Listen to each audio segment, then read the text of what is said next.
perspektif soal nasab Ba'lawi yang nyambung ke Rasulullah menurut orang awam.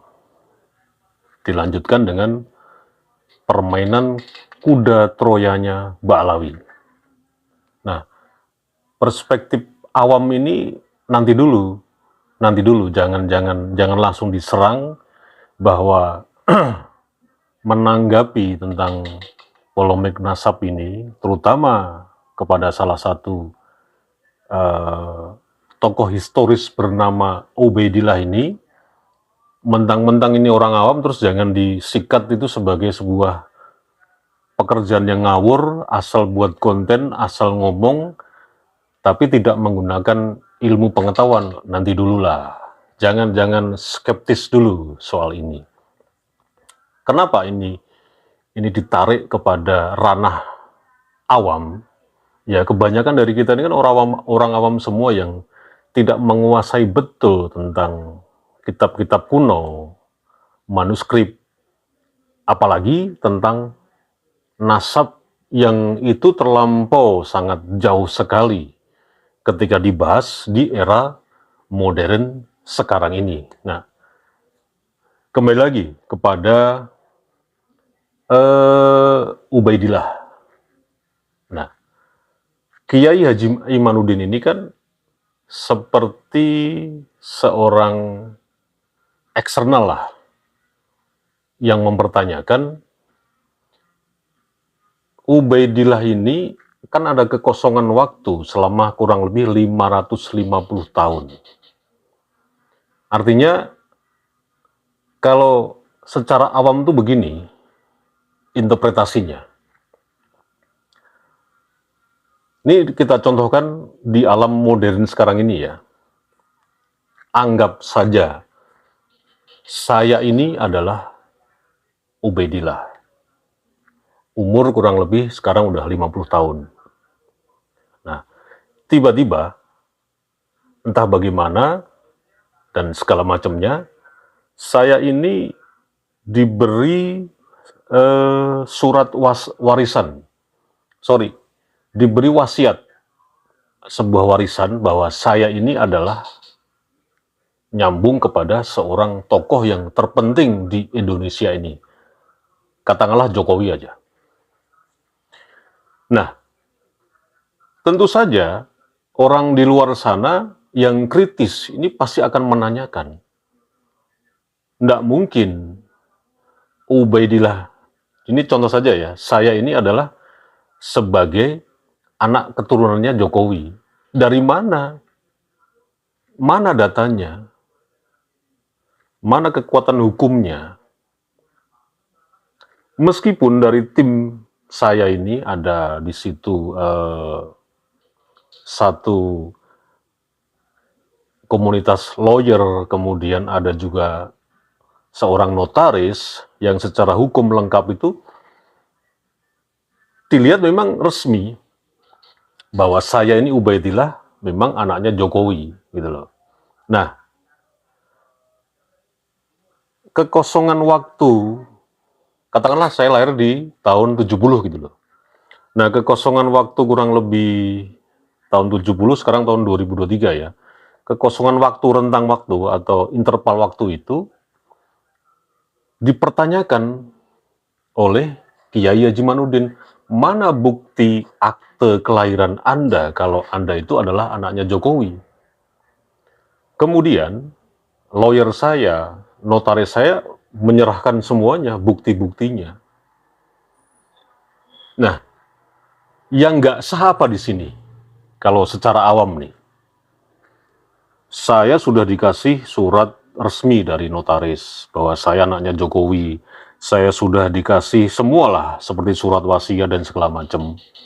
Itu bahkan dari seorang pengacara yang di situ ada saksi ahlinya, bahkan katakanlah seorang ulama.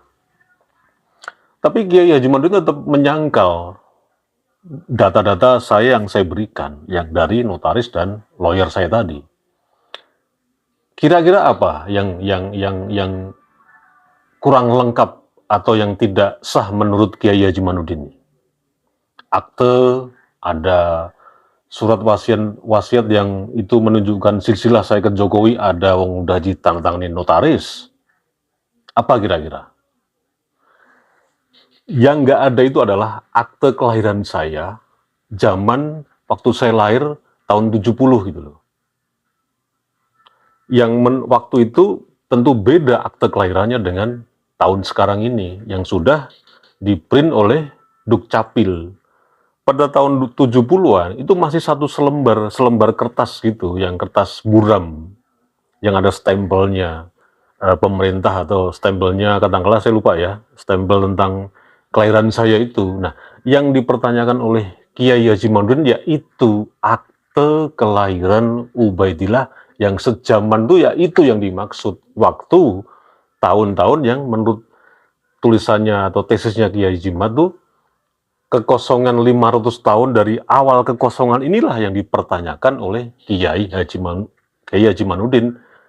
Kitab-kitab yang sejaman itu yang dimaksud menurut perspektif awam tuh ya akte kelahiran saya ini waktu tahun 70 itu pasti berbeda dengan akte kelahiran tahun 2023. Bentuk fisiknya tentu saja berbeda dan siapa yang menandatangani tentu saja berbeda. Itu kurang lebih kalau polemik nasab ini diinterpretasi oleh masyarakat awam seperti itu kurang lebih. Jadi ya sekarang ini ditambah lagi ya keganjilannya atau kelucuannya itu kenapa lembaga resmi pencatatan nasab para habaib yang ada di Indonesia ini kok diem-diem saja. Jangan-jangan kitab sejaman yang dimaksud oleh Kiai Haji Manudin ini tersimpan rapi di Robitoh Alawiyah. Ini kan jadi pertanyaan ini. Tapi kenapa? Kalau memang ada kok tidak dikeluarkan sampai hari ini? Dan kenapa seperti Rumail Abbas dan teman-temannya ini sibuk sekali mencari-cari kitab sejaman dan sekarang mungkin diklaim ada kitab sejaman itu setelah Rumail Abbas healing sampai Tarim. Yang lucunya kan itu, kenapa yang bersangkutan yang punya otoritas Yayasan Pencatat Nasab Robitoh Alawiyah adem-adem saja. Yang sibuk justru orang-orang eksternal yang tidak masuk dalam nomenklatur struktural Robitoh Alawiyah sendiri. Ini kan lucu. Tapi ada pendapat di luar sana. Loh, kan seperti statementnya Kiai Haji Manudin, siap debat 3 hari 3 malam. Ya kalau itu alasannya, ya nggak bisa lah. Itu kan cuma statement. Bisa dianulir sewaktu-waktu oleh yang membuat statement. Landasannya cuma statement, bukan landasan hukum yang terregulasi kan. Betul nggak? Namanya statement, namanya opini, itu kan hanya spontanitas, bukan terregulasi. Sementara di sini, tesis Kiai Haji Mat ini kan nembaknya jelas kepada seorang yayasan regulator yang membawai para habaib yang ada di Indonesia ini. Itu jelas kan? Nggak mungkin nggak jelas. Yayasan LSM itu kan jelas akte pendiriannya dari Kemenkumham, betul kan? Tapi kenapa yang sekarang sibuk mencari kitab sejaman itu yang dimaksud oleh Kiai Haji Manudin itu justru orang-orang di luar Robitoh Alawiyah? Ini pertanyaannya. Kalau hanya mengacu kepada statement Kiai Haji Manudin, siap debat 3 hari 3 malam, ya nggak bisa lah.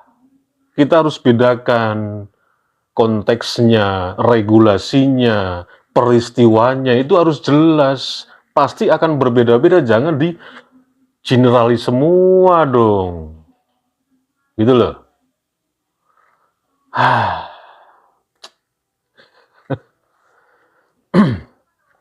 Nah, soal Ba'alawi sebagai kuda Troyanya orang-orang asing ini, wah ini menarik sekali kalau kita bahas. Tapi kapan-kapan ya. Intinya begitu, kembali di awal, ini adalah perspektif orang awam dari bagaimana menginterpretasikan polemik nasab ini yang fokusnya kepada tokoh historis yang bernama Ubaidillah. Penjelasan tadi saya kira sudah jelas ya. Itu saja. Wassalamualaikum warahmatullahi wabarakatuh.